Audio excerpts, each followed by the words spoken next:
कपडादिसेवितं कपित्थजम्बूफलचारुभक्षणम् उमासुतं शोकविनाशकारकं नमामि विघ्नेश्वरपादपङ्कजम् त्वमेव माता च पिता त्वमेव बन्धुश्च सखा त्वमेव विद्या द्रविणं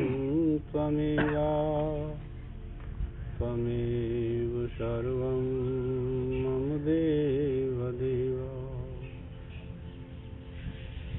श्रीहरिं परमानन्दमुपदेष्टारमीश्वरं व्यापकं सर्वलोकानां कारणं तं नमाम्यहम् ब्रह्मानन्दं परमसुखदं केवलं ज्ञानमूर्तिं द्वन्द्वातीतं गगनसदृशं तत्त्वमस्यादिलक्षणम् एकं नित्यं विमलमचलं सर्वधी साक्षिभूतं भावातीतं त्रगुणरहितं सद्गुरुं तं नमामि चैतन्यं सर्वगमं सर्वं सर्वभूतगुहाशयं यत् सर्वविषयातीतं तस्मै सर्वविदे नमः।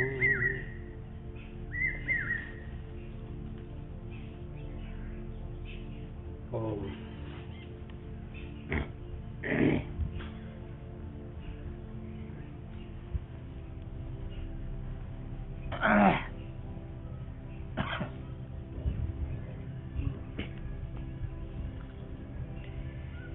अध्यात्म ज्ञान नित्यत्वम तत्व ज्ञानार्थ दर्शनम एतज ज्ञानमित प्रोक्त मज्ञानम यद तोन्यथा। अध्यात्म ज्ञान नित्यत्व, आत्मा आदि विषय ज्ञान का नाम अध्यात्म ज्ञान है। उसमें नित्य स्थिति, आत्मज्ञान में नित्य स्थिति करनी चाहिए। कैसे स्थिति करनी चाहिए? प्रत्येक क्रिया में, क्रिया रजोगुण प्रधान संसार की होती है, तो इनमें सुख भी होता है, दुख भी होता है, लाभ भी होती है, हानि भी होती है। लेकिन आत्मा की स्थिति से कभी विचलित नहीं होना चाहिए कि मैं आत्मा हूँ और कोई बात। हर समय स्मरण रहना चाहिए, तो आत्मा की स्थिति होने लग जाती है।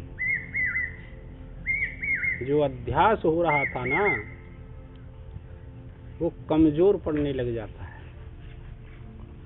धीरे धीरे उसका नाश होता है। अध्यास जिसने समझ लिया, जान लिया,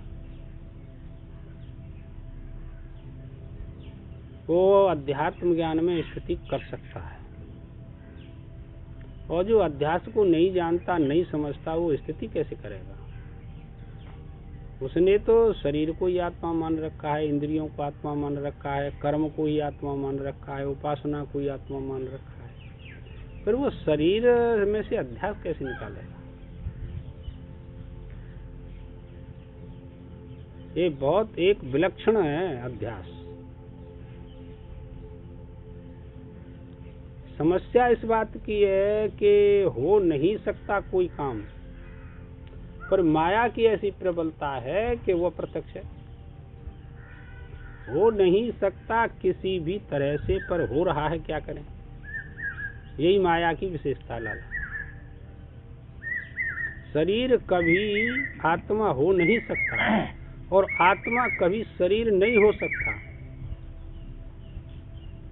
पर समस्या यह है कि सबके प्रत्यक्ष है कि मैं शरीर हूँ, है ना?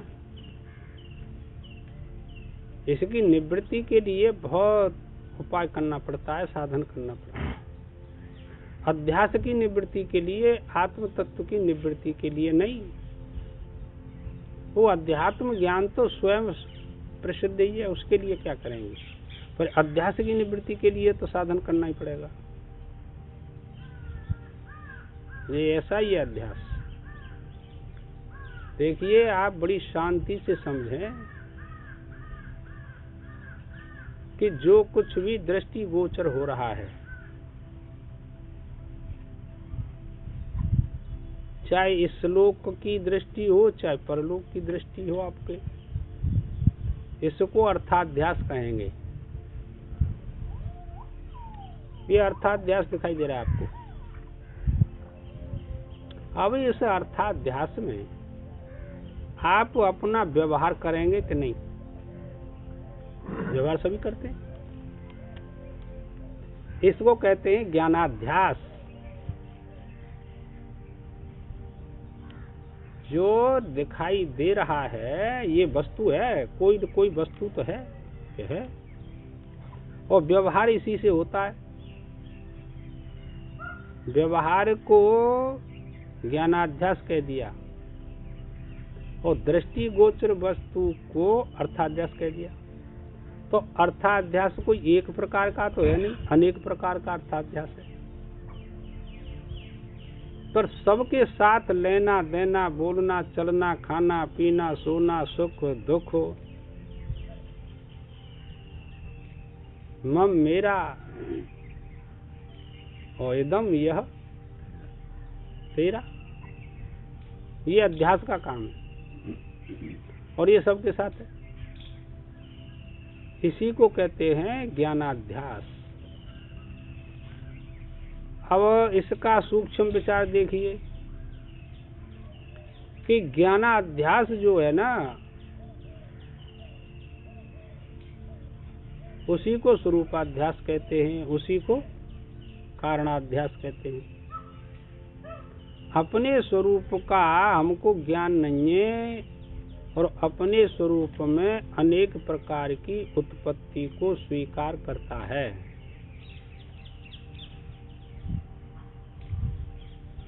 चाहे शुभ वासना उत्पन्न हो अपने स्वरूप में और चाहे अशुभ वासना उत्पन्न हो। अपने स्वरूप में मानते हो कि नहीं? कि मानते हैं, तो यही ज्ञानाध्यास है। अपने स्वरूप में उत्पत्ति होती नहीं किसी वृत्ति की, किसी वस्तु की, न सुख की, न दुख की, न लाभ की, न हानि की, अपने स्वरूप में उत्पत्ति नहीं होती। और अविवेक के कारण हमने अपने स्वरूप में यह उत्पत्ति स्वीकार की है, और कोई बात नहीं। अब इनके दृष्टांत तो न जाने रोजाना चलते हैं, कितने बताया। सीपी में चांदी उत्पन्न हुई तो अब वो चांदी सत्य है कि असत्य है? अब यहाँ आकर के विचार चाहिए आपको। शास्त्र कहता है न तो वह सत्य है और न वह असत्य है, समझे? रज्जू में सर्प सत्य है कि असत्य है? कि न सर्प असत्य है न सत्य है। ऐसे ही ये संसार के जितने पदार्थ हैं जिनको हमने अपना मान रखा है ना, इनको सत मान करके आप ग्रहित करते हैं कि असत मान करके ग्रहित करते हैं? तो अब आपको यदि विचार है तो सत असत से विलक्षण मानेंगे, इनको अनिर्वचनीय। कौन मानेगा? जिनका सूक्ष्म विचार है, वेदांत की प्रक्रिया जान चुके हैं, पढ़ चुके हैं, वो मानेंगे। न तो ये संसार की वस्तु सत्य है और न असत है, अनिर्वचनीय। अपने स्वरूप में ये सब उत्पन्न होते हैं ना, अहंकार आदि, ये अनिर्वचनीय उत्पन्न होते हैं और इनका नाश हो जाता है। जैसे सीपी में चांदी उत्पन्न हुई अनिर्वचनीय, और जब ज्ञान हुआ तो नाश हो गया। ऐसे ही तुमको अपनी आत्मा का जब ज्ञान होगा तो ये कर्ता भोक्तापना, यह मेरा यह तेरा, इन सब का नाश हो जाएगा। फिर आपको कोई बाधा नहीं रहेगी और ये भाव सब चले जाते हैं कि मैं सबसे श्रेष्ठ हूँ। ये लोक वासना, शास्त्र वासना, देह वासना सभी नष्ट हो जाती है, क्या करें। पर होती जब है जब अपने वास्तविक स्वरूप का आपको ज्ञान होता है, यानी अधिष्ठान का ज्ञान होता है। चांदी सीपी किसका अधिष्ठान है? चांदी का। रज्जु किसका अधिष्ठान है? सर्प का। ज्ञान हुआ तो सारे भय कंप सब चले जाते, और कोई बात नहीं। उसी को कह रहे हैं अध्यात्म ज्ञान किसे कहते हैं? अपने आत्म स्वरूप को जान लेना ये अध्यात्म ज्ञान है। और उसका तत्वार्थ क्या होता है? फिर अध्यात्म ज्ञान तो हो गया आपको, फिर उसका तत्वार्थ क्या होता है कि ये सब आत्मा ही है। जो कुछ भी A to Z दिखाई दे रहा है आपको, ये सब आत्मा ही है। तत्वार्थ को एक ही रूप में देखना, ये तत्वार्थ है, उसी को कहते हैं। तत्व ज्ञान के अर्थ की आलोचना अर्थात अमानित्वादि ज्ञान साधनों की परिपक्व भावना से उत्पन्न होने वाला जो तत्व ज्ञान है। अब ये तत्व ज्ञान आपने सुन लिया, पढ़ लिया, दृढ़ निश्चय हो गया, क्या हो गया? तो अज्ञान पकता है कि नहीं पकता है? कि ज्ञान भी पकता है। पकाने के लिए मनन निधिध्यासन तो करना ही पड़ता है। तो इसको पकाएंगे कैसे? कि अमानित्व, अदम्भित्व, अहिंसा, क्षांतर, आर्जवम, जो पहला श्लोक बताया, उनको स्वीकार करो तो ज्ञान पक जाएगा। शरीर में से अध्यास चला जाएगा, जो सूक्ष्म रह गया था ना वो भी चला जाएगा।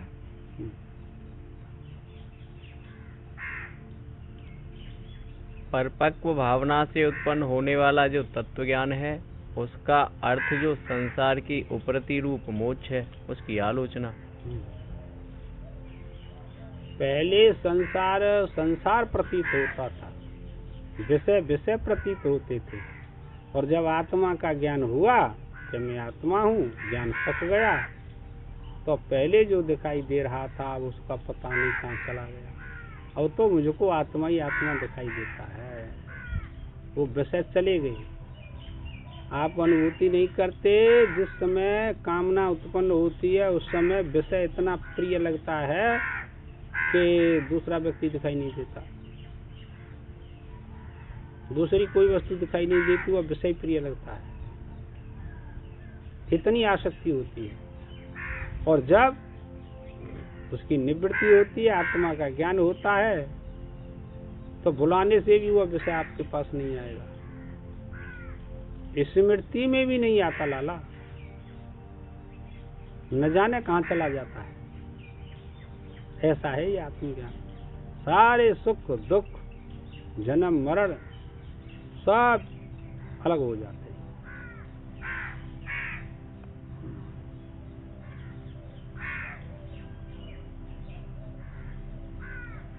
क्योंकि तत्वज्ञान के फल की आलोचना करने से ही उसके साधनों में प्रवृत्ति होगी।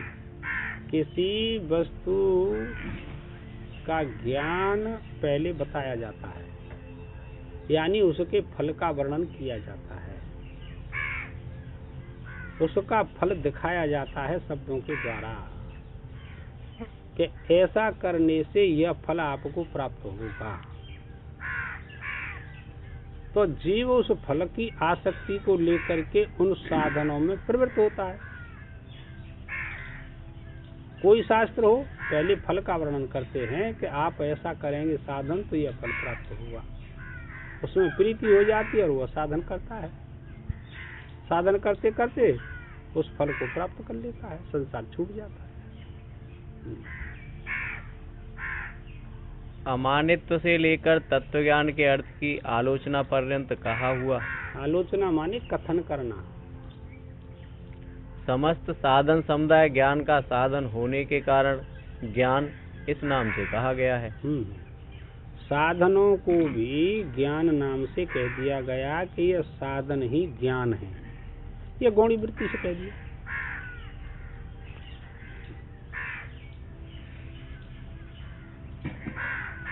इससे अर्थात उपर्युक्त ज्ञान साधनों के समुदाय से विपरीत जो मानित्व, दंभित्व, हिंसा, क्षमा का अभाव, कुटिलता इत्यादि अवगुण समुदाय है, वह संसार में प्रवृत्त करने का हेतु होने से त्याग करने के लिए अज्ञान समझना चाहिए। मानित्व, दंभित्व ये सब हमारे भीतर बने रहें, ऐश्वर्य बना रहे, पद प्रतिष्ठा का भाव बना रहे, बड़प्पन बना रहे, कुटिलता बनी रहे, तो फिर यह ज्ञान कहाँ होगा? यह तो संसार में खींचने वाले अवगुण हैं, इनको तो त्यागना ही पड़ेगा। तो ये शरीर में से अध्यास चला जाएगा। शरीर के संबंध से मानित्व आदि ये सब गृहीत किए जाते हैं और कोई, और ये पहले भी आ चुकी है, कहने का तरीका होता है। दूसरे अध्याय में आया भोगेश्वर प्रसक्ता नाम तया प्रत्यचेतसा व्यवसात्मका बुद्धि समाधि है ना। भोग चाहिए तो ये सब भोग हैं। दंभ से भी भोग होता है, सम्मान से भी भोग होता है, ये सारे भोग के साधन हैं। जो 9 गुण बताए ना इसमें, वो सब भोग के साधन हैं, यानी संसारी साधन है। इनसे संसार ही मिलेगा, आत्मा का दर्शन नहीं होगा भाई पिता। तो इनका तो त्याग करना पड़ेगा। तुम अध्यास निकालना चाहते हो अपने शरीर में से, तो इन अवगुणों को त्याग दो, सद्गुणों को संपन्न करो अपने हृदय में भाई। जो चाहेगा वो इनका त्याग करेगा, 9 अवगुणों का। नहीं चाहेगा मत त्याग करो, वैसे ही बनाए रखो। और क्या बात? उपर्युक्त ज्ञान द्वारा जानने योग्य क्या है? इस ऊपर जो ज्ञान बताया गया है ना, अमानित्व आदि, तो उनको त्यागने से, अवगुणों का त्याग करने से कौन सा ज्ञान प्राप्त होगा? प्रश्न तो ये है। तो देखो उसको बताते हैं। इस आकांक्षा पर गेयम यतत इत्यादि श्लोक कहते हैं। ये बहुत अध्यास की निवृत्ति है। हम अध्यास में जीते हैं। नेक सम्मान किया तो हमारा मन हर्षित हो गया, बुद्धि हर्षित हो गई, बड़ी प्रसन्न चित्त हुई। और नेक किसी ने बुराई की तब बड़ा भारी दुख हुआ। तो दोनों प्रकार का अध्यास है कि नहीं? अध्यास में जीता है। क्यों? कि शरीर को ही आत्मा मान रखा है। ये सब जो जितने भाव उत्पन्न होते हैं वो शरीर के धर्म होते हैं।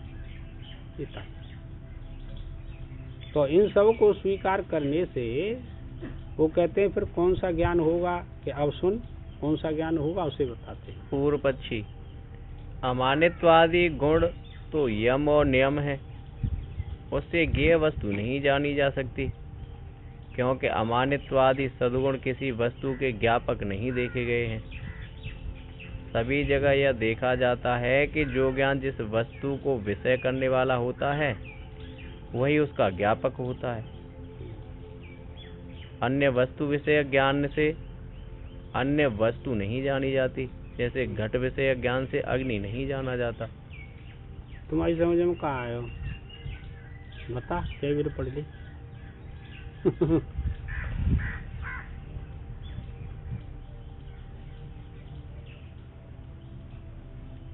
वो कह रहा है पूर्व पक्षी के अमानित्व, अदम्भित्व, महिंसा, क्षांतर, आर्जवम जो 9 प्रकार के जो अवगुण बताए, समझे? वो कहते ये तो शरीर के धर्म है, आत्मा के तो है नहीं। जहाँ आत्मा के नहीं, तो इनको छोड़ने से या ग्रहण करने से आत्मा का ज्ञान कैसे होगा? आत्मा तो ज्ञान होगा नहीं। ये तो तुमने शरीर की प्रक्रिया बताई, आत्मा की थोड़ा ही बताई। तो जो वस्तु जानी जाती है वो ज्ञापक होता है, ज्ञान करने वाला अलग होता है और जानने में आने वाली वस्तु उससे भिन्न होती है। तो इनको जानने वाला तो अलग है और जिस शरीर के धर्म है, इनके ज्ञान से आत्मा का ज्ञान नहीं होगा, ये अर्थ है। समाधान: यह दोष नहीं है, क्योंकि हम पहले ही कह चुके हैं कि यह अमानित्वादी सद्गुण ज्ञान के साधन होने से और उसके सहकारी कारण होने से ज्ञान नाम से कहे गए हैं। अरे भाई तेरी समझ में नहीं आए, सीधे सीधे नहीं भाई, ये तो एक साधन है वहाँ तक पहुँचने के लिए, इसलिए हम इनको ज्ञान नाम से कह दिया गया। सहकारी साधन है, सीधे सीधे साधन ना है तो सहकारी साधन है, सीधे नहीं जान सकती आत्मा। ज्ञेयं यतत् प्रवक्ष्यामि यज्ञात्वामृतमश्नुते अनादिमत् परम ब्रह्म न सतन्ना सदुच्यते। जो जानने योग्य है उसको भली प्रकार यथार्थ रूप से कहूँगा। वह ज्ञेय कैसे फल वाला है? देखो, जो जानने योग्य है तो अमानित्वादी इनको जाने कि न जाने, कि इनको जानने की क्या जरूरत है? जानने योग्य तो केवल आत्मा है जो अनादि है, उसको जानना चाहिए। तो कैसे जानेंगे? कि इनका त्याग करके, ये अवगुणों का त्याग करके उस आत्मा को जानने के हम अधिकारी बन जाते हैं। यही तो अध्यास है कि ये सब अवगुण गुण सब आत्मा मान रखें, ये अध्यास है। विचार नहीं, विचार आएगा धीरे धीरे अवस्थानुकूल। कैसा है अध्यास?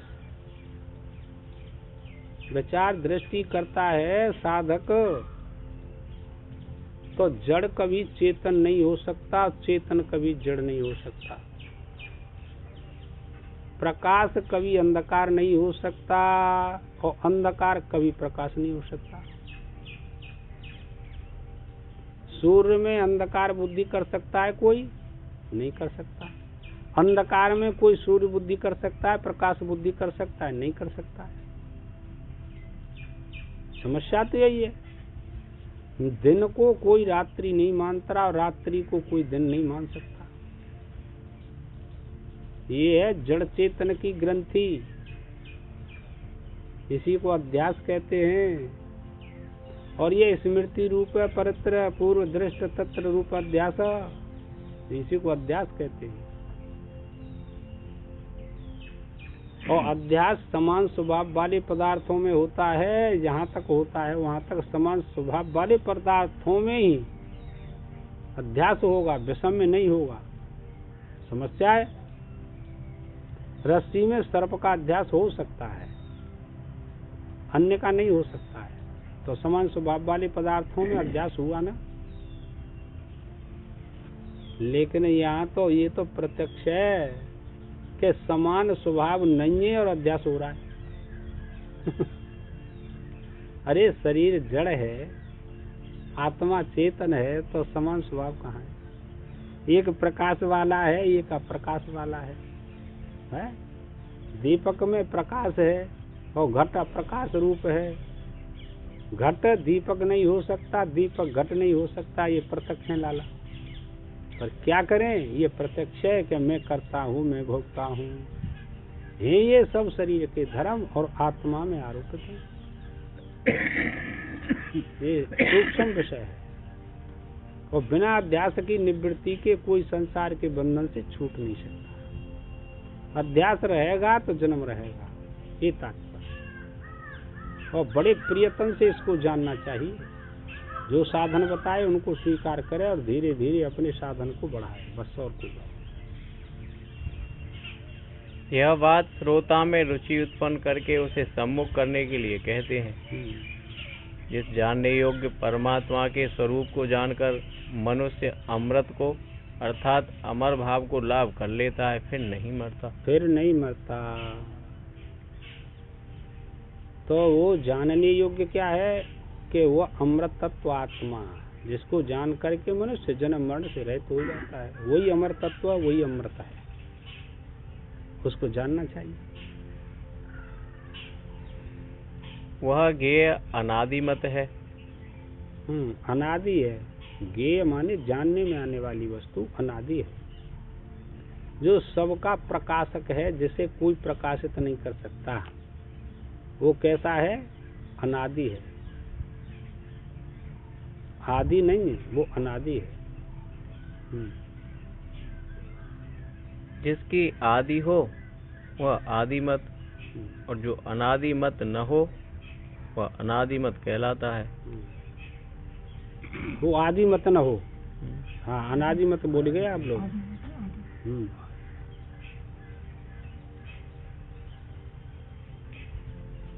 जो आदिमत न हो वह अनादिमत कहलाता है। वह कौन है?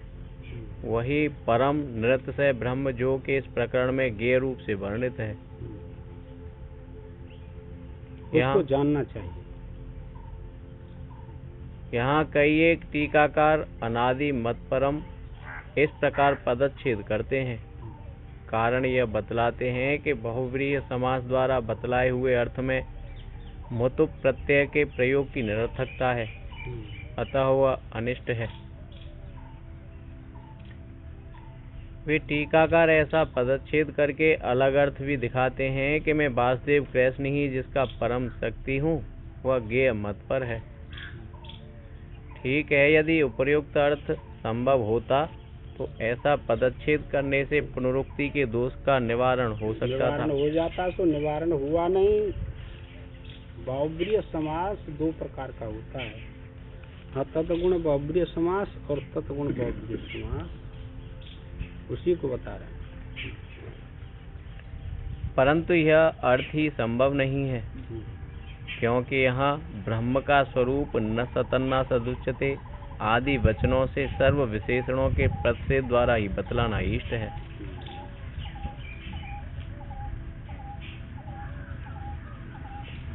ज्ञेय को किसी विशेष शक्ति वाला बतलाना और विशेषणों का प्रतिषेध भी करते जाना, यह परस्पर विरुद्ध है।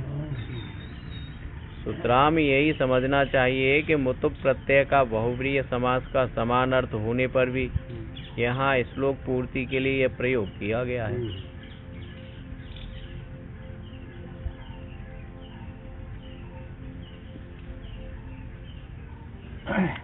जिसका फल अमृतत्व है, ऐसा ज्ञेय मेरे द्वारा कहा जाता है। अमृत पीने से अजर अमर हो जाता है, फिर वो कभी मरता नहीं। ऐसे अमृत तत्व को पिलाने के लिए और पीने के लिए दोनों अधिकारी चाहिए। पीने वाला भी अधिकारी चाहिए, पिलाने वाला भी अधिकारी चाहिए, सभी नहीं।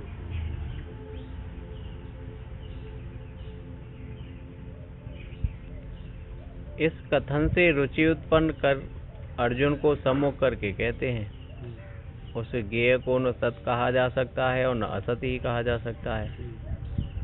पूर्व पक्षी कटिबद्ध होकर बड़े गंभीर स्वर से यह घोषणा करके कि मैं ज्ञेय वस्तु को भली प्रकार बतलाऊंगा, फिर यह कहना कि वह न सत कहा जा सकता है और न असत ही, उस घोषणा के अनुरूप नहीं है। अनुरूप नहीं है। वहाँ ने बात पकड़ ली, प्रश्न पकड़ लो। अब तुम अपनी बुद्धि पे लगाओ, पहले अपने शब्दों में समझना चाहिए, वो तो उत्तर देंगे ही भगवान को कि सत्य क्यों नहीं है, असत्य क्यों नहीं है। कौन? परमात्मा। ये विचार करो। तो वो कहते हैं कि सत्य तो प्रकृति भी है, मूल प्रकृति कैसी है? सत्य है, और उसका कार्य कैसा है? असत है। तो वो कहते परमात्मा ऐसा नहीं है भाई, उसको सत्य भी नहीं कह सकते और असत्य भी नहीं कह सकते। समझे? एक अर्थ हुआ ना। दूसरी बात यह कही, पीछे आपने पढ़ा कि वह जो परम अक्षर है, एक अक्षर होता है, उसको लाइए यहाँ समझने के लिए। परम अक्षर,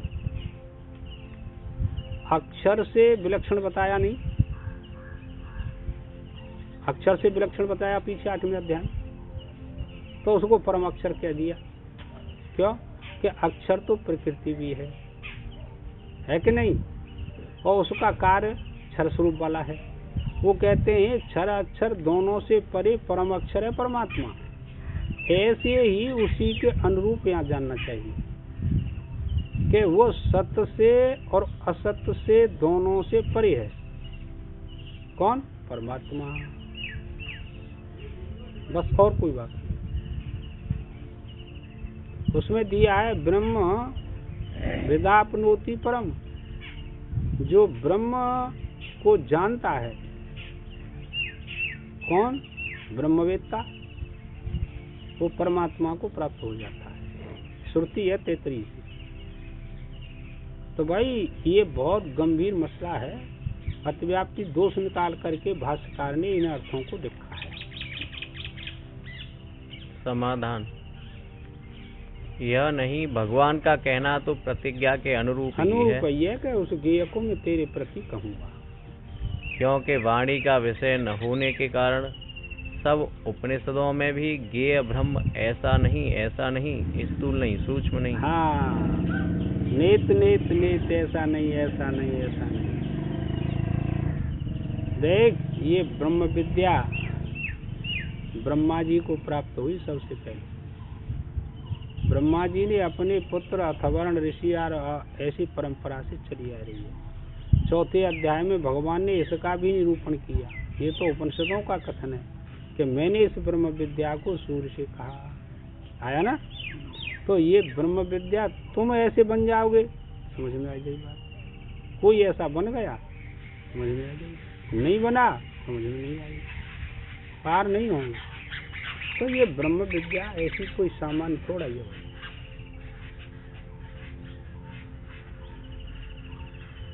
इस प्रकार विशेषों के प्रत्यय द्वारा ही लक्ष्य कराया गया है, ऐसा ये नहीं लक्षणा वृत्ति से ये लक्ष्य कराया जाता है। एक बात कही, वाणी का विषय है, वाणी नहीं इसको कथन कर सकते। क्यों? ऐसा है ब्रह्म, ऐसा नहीं है, ऐसा है ब्रह्म, ऐसा नहीं, ऐसा नहीं। निषेधात्मक प्रणाली आई। तो वो कहते हैं कि भाई केवल लक्षणावृत्ति से उसको जाना जाता है, बस, और कोई बात नहीं। वाच्यर्थ का त्याग किया जाता है, लक्ष्यार्थ को स्वीकार किया जाता है। ऐसा नहीं कहा गया कि वह गेय अमुक है।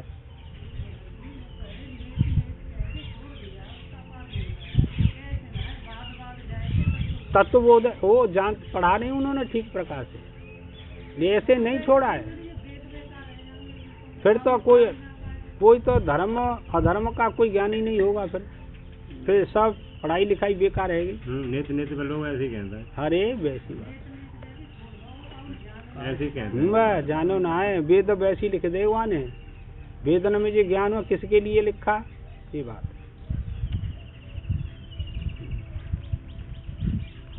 पूर्व पक्षी: जो वस्तु अस्ति शब्द से नहीं कही जा सकती वह है भी नहीं। यदि गेय अस्ति शब्द से नहीं कहा जा सकता तो वह भी वास्तव में नहीं है। क्या ऐसा मान ले? और गुण का उत्तर होगा कृष्णा जी। नेत नेत को मतलब किसी ने पार नहीं पाया तो फिर है ही नहीं भाई, तुम्हारी बात मान ले। 2 शब्द हैं, एक अस्ति और एक नास्ति। अब वो कह रहे हैं कि अस्ति शब्द से तो है और नास्ति से नहीं है। अब वाणी उसका कथन नहीं कर सकती, तो वो है ही नहीं। जब है ही नहीं तो ये सब क्या? तू कहाँ से आयो, तू बता, बात कट जाती। नेत नेत शब्द का यही अर्थ है, इससे भी आगे, इससे भी आगे, इससे भी आगे।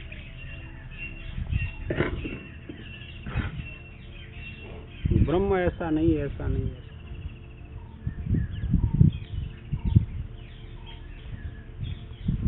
यदि गेय अस्ति शब्द से नहीं कहा जा सकता तो वह भी वास्तव में नहीं है। फिर यह कहना अति विरुद्ध है कि वह गेय है और अस्ति शब्द से नहीं कहा जा सकता। दोनों बातें कह दी, है ब्रह्म और गेय नहीं है। अति कौन सी बात? पूर्व पक्षी को है जी।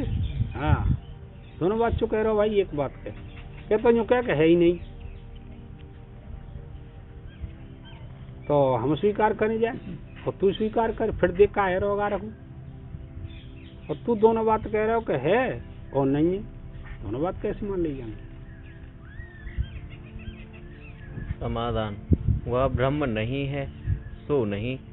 ऐसा नहीं कह सकते कि वह परमात्मा नहीं है, ऐसा नहीं कह सकते। किसी सुरती में, स्मृति में और किसी क्रिया में ऐसा आया नहीं। किसी युक्ति से यह सिद्ध नहीं हुआ कि वह परमात्मा नहीं है। ये तात्पर्य।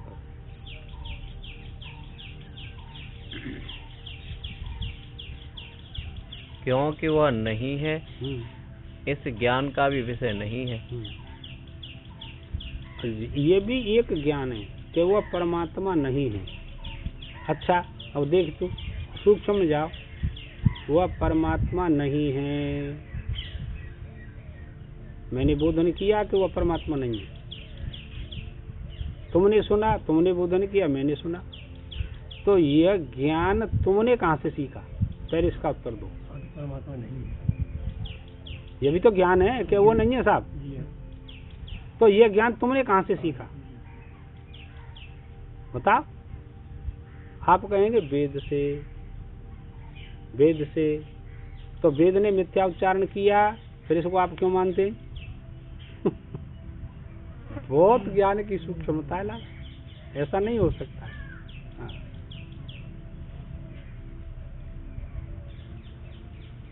पूर्व पक्षी, सभी ज्ञान अस्ति या नास्ति इन दो बुद्धियों से ही किसी एक के अनुगत होते हैं। हाँ, अस्ति नास्ति ते ही बोधन कराया। यहाँ तो काऊ वस्तु को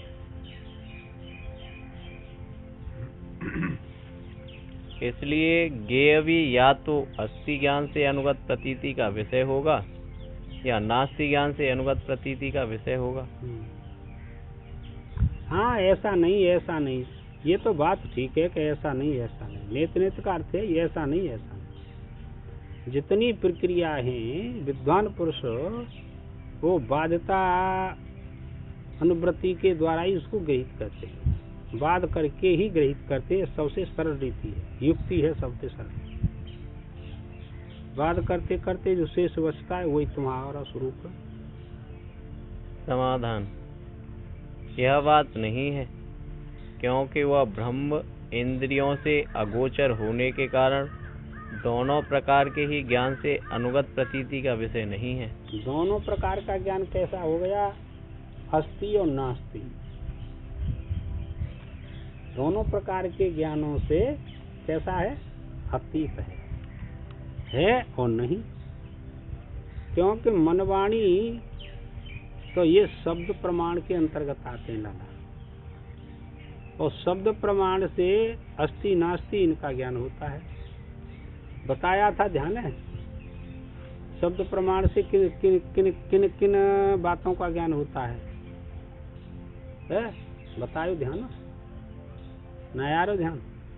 जाति, गुण, क्रिया, संबंध। अब लिया हुआ यहाँ का नुकसान हो रहा। ये तो स्मृति की बात है, स्मृति है तो तुम्हारा प्रकरण सरल हो गया। अब यहाँ इन्हीं को लाना चाहिए। वो ब्रह्म जाति वाला नहीं है, उसकी कोई जाति नहीं, ठीक है। और शब्द किसका वर्णन करता है? जाति का। ये फलानी गौ जाति है, घोड़ा जाति है, मनुष्य जाति है, देवता जाति है, वृक्ष जाति है, ये सब जाति है। जाति का लक्षण बता, एक होकर के अनेकों में रहे, उसको जाति कहते हैं, ठीक है। तो वो कहते हैं कि जाति वाला नहीं है परमात्मा, तो शब्द से नहीं जान सकते। अब वह समझ आया था पूर्व पक्षी है। तो गुण वाला होगा? अरे तो उसमें गुण भी नहीं है। गुण काला, पीला, हरा, गुलाबी ये गुण होते हैं, ये भी नहीं। वो 17 स्तंभ वाला है, वो नहीं लाना। और वायलांगे तो इन वाला भी नहीं है। वो ये वाणी के द्वारा इनका भी वर्णन किया जाता है, तो वो गुण वाला भी नहीं है। वाणी के तो क्रिया वाला होगा कि बस यही बात है कि उसमें क्रिया नहीं है, किसी प्रकार की क्रिया नहीं है। न तो होना और न करना, ये दोनों प्रकार की क्रिया नहीं है उसमें। तो शब्द से ये होना और करना ये जानी जाती है, तो वो क्रिया वाला भी नहीं है। क्या तो संबंध वाला होगा? तो कहते हैं संबंध वाला भी नहीं है। उसका किसी से संबंध नहीं हुआ। इसी गीता में आएगा अगर अनादित्वा निर्गुणत्वात् परमात्मा यज्ञ शरीरस्थोपि कौन्त्य करोति न लिप्यते, न कुछ कर्म करता है न लिपामान होता है। वेद की श्रुति में ये बात दी है, असंगो यम पुरुषो, तो असंग है, वो किसी का संग ही नहीं करता। तो अब तू बता, इन चार बातों को लेकर के शब्द से तू कैसे जानेगा, ये बता। तो वो कहते हैं ये शब्द इंद्रिय गोचर होते हैं। हाँ, वाच्यर्थ से सीधा सीधा नहीं जान सकता। तो फिर काय को पढ़ रहे हैं, तो सुबह से शाम तक रोज पढ़ते हैं, तो वो कहते हैं लक्षणावृत्ति के द्वारा जान सकते हैं। बस वाच्यर्थ छूट जाता है और लक्ष्य रह जाता है, बस उससे जाना जाता है। प्रक्रिया पढ़ के, सुन के, समझ के फिर कोई संशय ना रहती, ये बात। और सुन के चले गए, मनन न करो, तो ऐसे ही आए ऐसे ही न आए, ऐसा ही सुनो ऐसे ही न सुनो, लाला कोई फर्क नहीं पड़ता, ये बात। इंद्रियों द्वारा जानने में आने वाले जो कोई घटादि पदार्थ होते हैं वे ही या तो अस्थि इस ज्ञान से, ठीक बात है, दो ही शब्दों से जाने जाते हैं। क्या घट है, क्या अस्थि है, क्या नहीं है, क्या नास्ति नहीं है। बस संसार का प्रत्येक पदार्थ अस्थि नास्ति से ही जाना जाता है।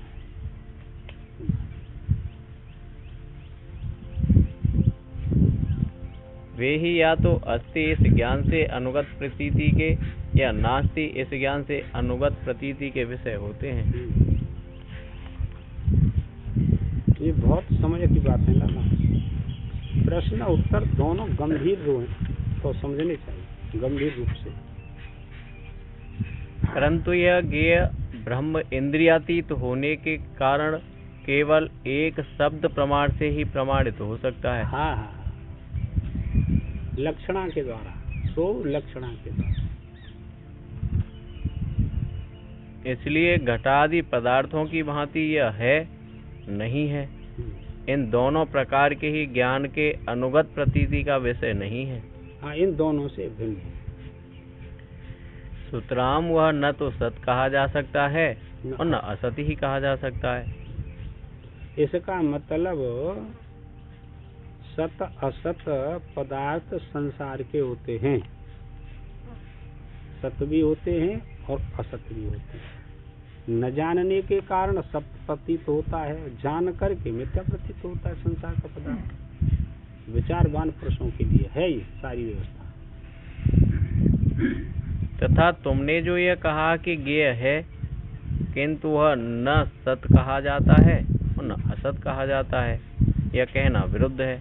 सो विरुद्ध नहीं है, क्योंकि वह ब्रह्म जाने हुए से और न जाने हुए से भी अन्य है। अब लाला शब्दंते तो तुम में और कितने दोष निकालोगे, पर जब आपका अंतःकरण शुद्ध हो गया है, स्थिति आत्मा में है, तब फिर संशय समाप्त है। उससे पहले तो संशय।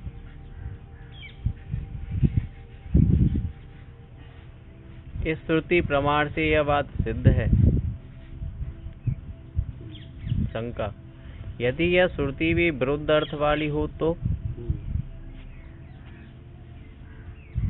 अर्थात जैसे यज्ञ के लिए यज्ञशाला बनाने का विधान करके वहाँ कहा है कि उस बात को कौन जानता है कि परलोक में यह सब है या नहीं। इस श्रुति के समान यह श्रुति भी विरुद्धार्थक वाली हो, युक्त हो तो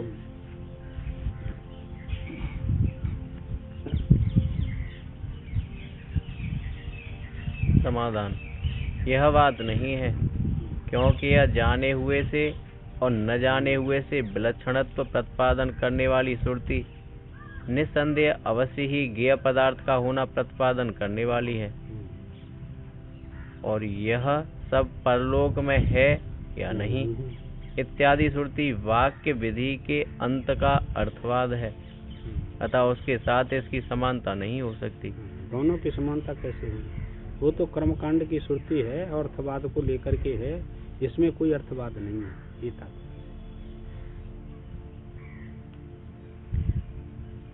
युक्ति से भी यह बात सिद्ध है कि ब्रह्म सत असत आदि शब्दों द्वारा नहीं कहा जा सकता।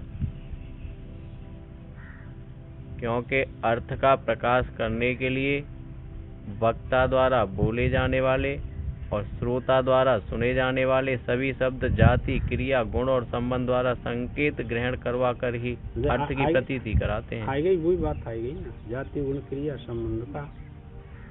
शब्द का अर्थ का घनिष्ठ होता है संबंध। शब्द उच्चारण किया नहीं कि वस्तु का ज्ञान तुम्हारे भीतर उत्पन्न हुआ नहीं, तुरंत उत्पन्न हुआ। तो शब्द का और अर्थ का घनिष्ठ संबंध है, बहुत गहरा संबंध है।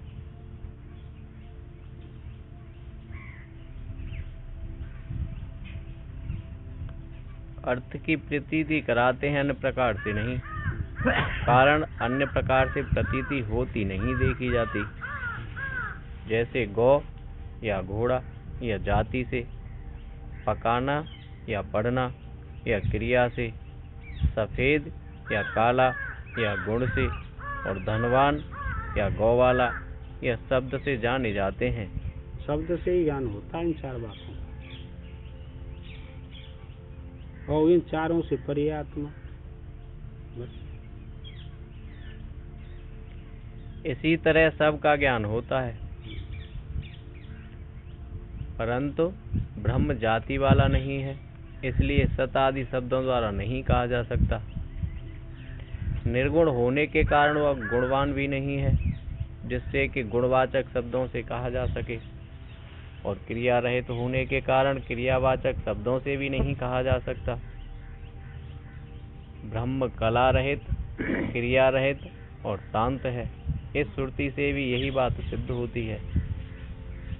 श्रुति परक अर्थ ही स्वीकार किया जाता है वेदांत में। श्रुति कहे तो उसको स्वीकार, और न के तो नकारात्मक। तथा एक अद्वितीय इंद्रियों का अविषय और आत्मरूप होने के कारण वह ब्रह्म किसी का संबंधी भी नहीं है। हाँ, संबंध से रहता है। अच्छा, एक बात बता के तुम, वो स्थूल ज्ञान परमात्मा का किसी से संबंध है क्या? नहीं जानते आप लोग? सब जानते हैं। चाहे देवता हो, चाहे मनुष्य हो, चाहे कोई धर्मात्मा हो, चाहे कोई चांडाल हो, किसी से उसका संबंध है कि नहीं? कि नहीं, तो तुम क्यों संबंध मानते हो? और तुम उस ज्ञान को प्राप्त करना चाहते हो, तो फिर आप संबंध क्यों नहीं छोड़ते? है स्थूल ज्ञान हो, फिर तुम बार बार ऐसा आग्रह क्यों करते हैं? बता। ज्ञान इतना ही प्रधान जी, तुम जो जान रहे हो, पर स्वीकार नहीं होता। जब परमात्मा का किसी से आत्मा का कोई संबंध नहीं है, तो आप संबंध क्यों मानते हैं? पहले तो ये बहिरंग दृष्टि का संबंध त्यागो। ये भी नहीं त्यागा जाता आप लोगों से। बार बार आग्रह करता है वेद शास्त्र सब के पहले तो तुम व्यवहार में जो संबंध मान रखा है आप लोगों ने, पहले तो उसका त्याग करो, उसका निरीक्षण करो पहले कि ये हमको परेशान करता है कि नहीं। यदि यह बात समझ में आने लगी कि यह परेशान करता है व्यवहार का संबंध, तो उसका त्याग कर दो। और क्या करें? अरे पहले तो चली आ रही स्वामी, हमें जाएंगे तो सब काम बिगड़ जाएंगे, पंचायत बिगड़ जाएगी सब। लियो तो क्या, तो पंचायत ये राख लियो, ओके परमात्मा राख लियो, ये कोई तो रहेगा।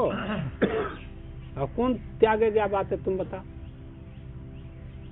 का मतलब के ना रहते फिर? मतलब के न रहेंगे जब ये आत्मा को ज्ञान हुए वो, और मतलब के रहे आए तो फिर ज्ञान न हो।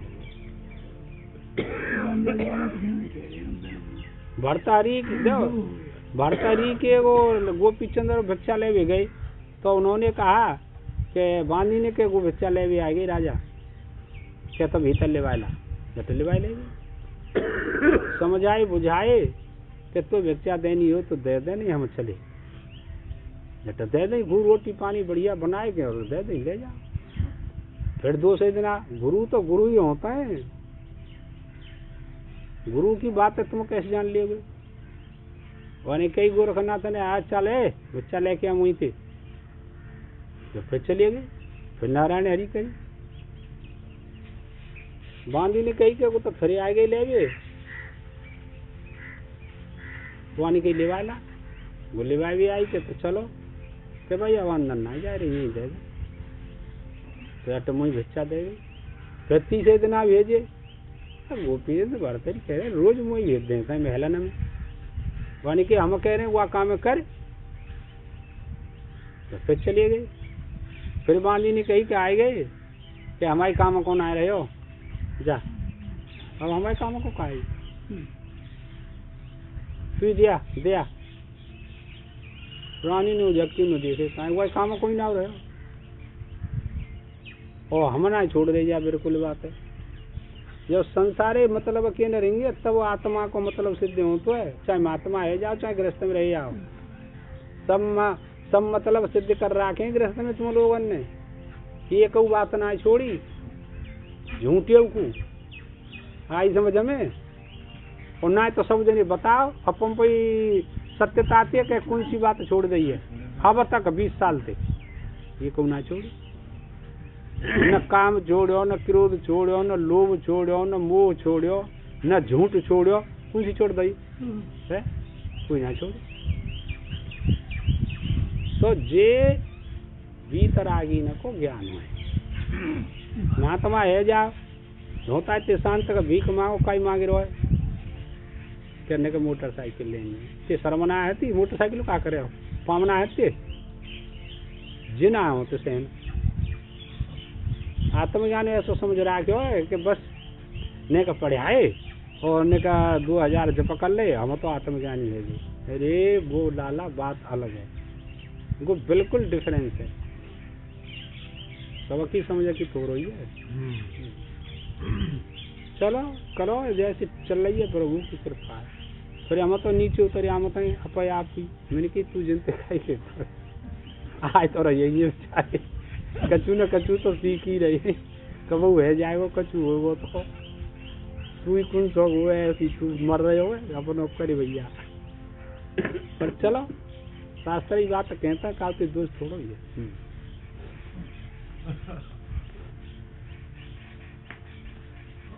ये ऐसा ही ज्ञान है, जैसे कि बुद्धि उस आत्म तत्व में पहुंच जाती है ना फिर नीरस हो जाता है, रस नहीं रहता संसार में, किसी कर्म को करने से उसे आनंद नहीं आता लाला, सुन लो कान खोल के, किसी कर्म को करने से चाहे शास्त्र विहित हो चाहे अविहित हो, किसी कर्म को करने से आनंद नहीं आएगा उसे, बिल्कुल उसे क्या मत ये बात।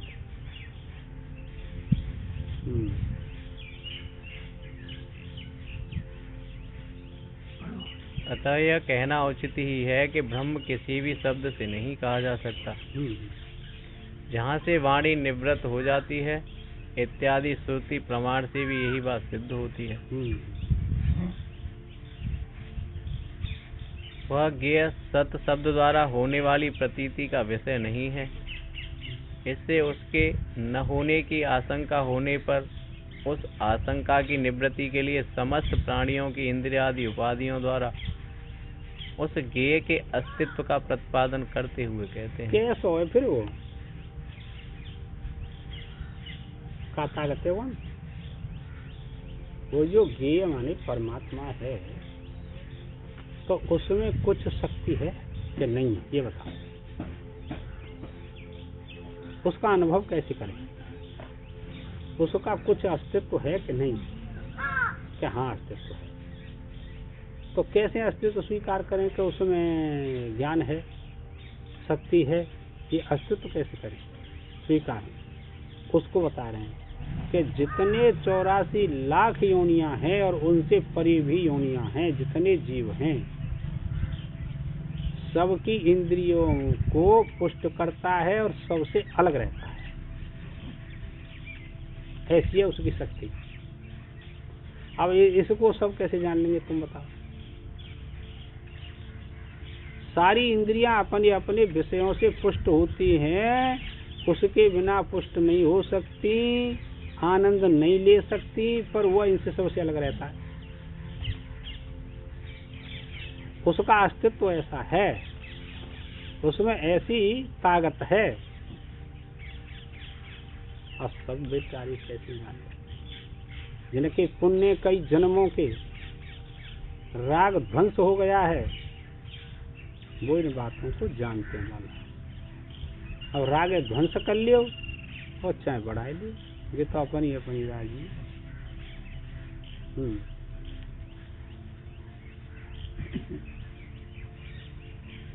सर्वतः पाणपादम तत्सर्वतो अच्छशिरोमुखम सर्वतः श्रुत मल्लोके सर्वावृत्य तिष्ठति। सर्वमावृत्य तिष्ठति, ऐसे बोला। हाँ।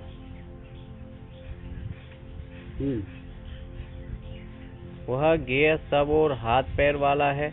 और कैसे मान लिए कोई सब और 10 दिशाएं, 10 दिशन में वहाँ के हाथ हैं, 10 दिशन में मुख है, 10 दिशन में सिर है, और 10 दिशन में पैर है। अब समस्या ठाड़ी है गई कि तो व्यापक है गो, कि व्यापक है गो।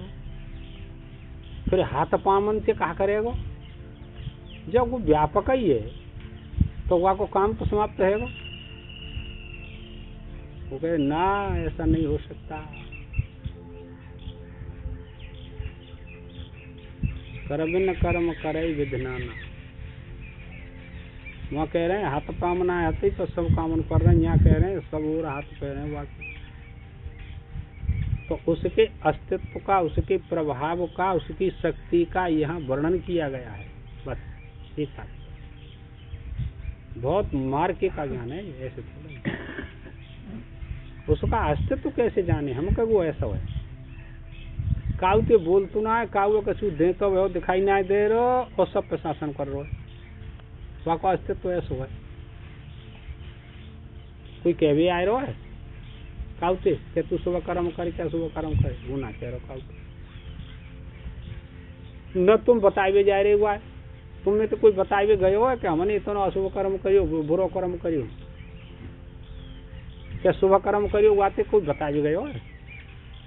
न शुभ कर्म में बताए जा रहे, न अशुभ कर्म में बताए जा रहे, पर वो दिन रात न्याय में फर्क पड़े, तेरी लगी कचहरी कहीं नहीं। और बरस है तो जल जंगल कर दे, आकाश में सागर कहीं नहीं। पत्ते पत्ते की कतरन न्याय, तेरे हाथ कतरनी कहीं नहीं। और देख कहीं ऊंचे शिखर पहाड़ों के, कहीं नीची भूमि करतार करी। हे भगवान कहाँ बना देते हैं।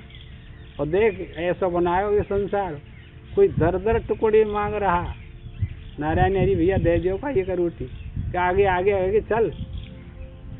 और कहीं भरे भंडारे जेवर के वो कहीं भंडारे भर रहे हैं, या धन्य समेट ले कि हमें ना सर कितना काय को आएगा जो यहाँ टिया जानो धर, हमें जरूरत ना है ऐसे साथ ले। उसके प्रभाव का, उसके अस्तित्व का वर्णन है ये सारा झाड़ के। कोई ऐसा न समझ ले कि गुण नहीं जानना, हमें जानने। जब एकांत में बैठ के ऐसे विचार उत्पन्न होते हैं तो सलाह पड़ते हैं कि हम कौन है और वो कौन है। आज समझ में सब संसार के विचार ध्वंस हो जाते हैं कि तेरी सत्ता से और कोई भिन्न सत्ता आती है। एक की सत्ता में, दो की सत्ता में। दो की सत्ता मानेंगे तो आपको ज्ञान नहीं हुआ, आपका जन्म होगा। अर्थात उसके हाथ पैर सर्वत्र फैले हुए हैं। सर्वत्र फैले हुए हैं। 9वें अध्याय में पत्रम पुष्पम फलम तोयम यो में वक्ता प्रक्षति। कहूँ ते दे दो वहीं ते ले लें, कोई कहूँ ते खवाए दो, कहूँ खवाए दो वहीं खा लें, बस बाकी कुछ नहीं। सब प्राणियों की इंद्रिय रूप उपाधियों द्वारा क्षेत्रज्ञ का अस्तित्व प्रकट होता है।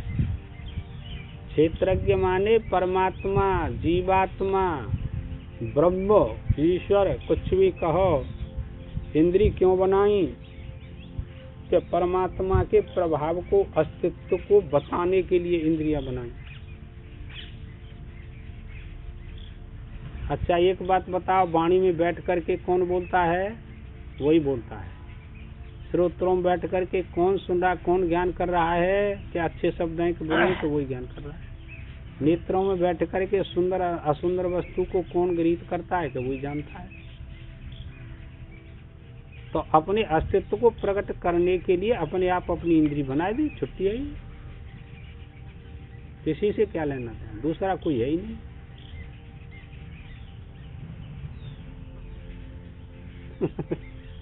एक अलौकिक घटना, दर्पण ले लेंगे जब देखेंगे मैं कैसा हूँ, तू शरीर को देखे बड़ा विचार हो पे।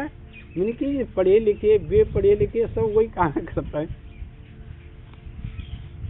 तुम्हारे जो भीतर बैठे हो का है उसको आप क्यों नहीं देखते? जो विकारी शरीर हुआ वह देखते हैं। विकार बानक ही काजी तो दर्पण लेते हैं। और देखो कैसी विलक्षणता है। गुफा खोदो, गुफा में बंद होंगे, जब वहाँ को दर्शन होगा कौन को? शरीर गुफा में राखेगो कि चेतन तो ते भीतर गुफा में बैठी हुई है। शरीर गुफा में रखता है ना, कि हाँ कि तो फिर वह गुफा में राखे थे का है वह बाहर बैठे कबरामी कर ले, वहाँ को इंतजाम। ते शरीर को आए जी गुफा है जहाँ भीतर बैठे हो हृदय आकाश में, पर विचार दृष्टि ना पाप निवृत्ति के काज खूब आंखें खोलो, यज्ञ दान तप जप जाए खूब करे, धोता है शाम तक। और ऐसा करे यज्ञ के भूखों मन न लगे, सब दान कर दो। जब मिलतो का ना मिलतो तो है, बिना गुफा में जाई मिल जाएगा। क्या ना जिना है हमारी समझ में आ रही, जिना है आई समझ में। काउकी में जो साधन बताए उनको करते नहीं है। क्षेत्र रूप उपाधि के कारण ही उसे ज्ञेय क्षेत्रज्ञ, उपाधि को लेकर के क्षेत्रज्ञ कह दिया गया, कहा जाता है। जैसे जैसे उपाधि होती है उसका ऐसा ऐसा ही नाम रख दिया जाता है, बस और कोई बात नहीं। जैसी उपाधि होगी ऐसा आपको नाम रखे। क्षेत्र रूप उपाधि हाथ पैर आदि भेद से अनेक प्रकार विभक्त है। हाँ, जे हाथ है, जे पाँव है, जे सिर है, जे श्रोत्र है, जे नासिका, ये सब उपाधि। तो इनसे क्या होता है कि उसका ज्ञान होता है चाहेंगे तो, और न चाहेंगे तो संसार में जो फंसी रहेंगी सब इंद्रियां, बहुत ले वो। वास्तव में क्षेत्र की उपाधियों के भेद से किए हुए समस्त भेद क्षेत्रज्ञ में मिथ्या ही हैं। अब वो तो आरोप हो गया, किसी को अध्यास कहते हैं। मैं अंधो हम, अरे मैं तो अंधा हो गया। अरे बधिरो हम, मैं तो बहरा हो गया। गोरो हम, मैं तो गोरा हूँ। अरे मैं तो काला हूँ। क्यों भाई, शरीर के धर्म ने और तू वहाँ में आरोपित क्यों कर रहा है आत्मा में? वो तो ऐसी हत्या है। अरे सब वाह, ऐसी कैसे ना है? तो शरीर को आत्मा मान लिया कि नहीं? दृष्टांत मैंने बताया, ये विशेष बात होती है। एक भक्त गया स्वामी जी के पास में, तो उसने कहा महाराज मैंने सुना है कि तुम परमात्मा का दर्शन करा देते हो, तो हमको भी दर्शन करा दो। उन्होंने पूछा कि तुम कहाँ रहते हो? कि कलकत्ता। अच्छा, कलकत्ता रहते हो? हाँ। क्या तो अपना पता बता दो, हम आपको दर्शन करा देंगे। उसने कहा कलकत्ते में फलानी मोहल्ले में रहता हूँ। स्वामी जी ने कहा कि तो ये तो तुमने मोहल्ले का पता बताया है, अपना पता बताओ। उसने कहा मेरे घर का नाम यह है, ऊपर लिखा हुआ है। मैंने कहा ये तो तेने घर का पता बताया। फिर अपना नाम बताया कि मेरा नाम यह है। क्या तो ये तो तेने अपने शरीर का पता बताया, तू अपना पता बता, तेरा पता क्या है? वहाँ भेजू मैं परमात्मा को, काली माता। अब तो चक्कर में आ गया। मैंने कहा अपना पता क्या होता? तो कहने का भाव यह है कि शरीर को ही आत्मा मानने वाले आत्मा से अनभिज्ञ रह जाते हैं लाला, इस ज्ञान से। अतः उनको हटाकर ज्ञेय का स्वरूप वह न सत कहा जा सकता है और न असत ही कहा जा सकता है, ऐसे बतलाया गया है। बस बोलो सदगुरुदेव भगवान की जय। ओम पूर्णमदः पूर्णमिदं पूर्णात् पूर्णमुदच्यते पूर्णस्य पूर्णमादाय। बीज बैगो, सुने बीज बैगो तो उगेगो जरूर। जिहाद, ये व्यर्थ नहीं जाता बीज, बीज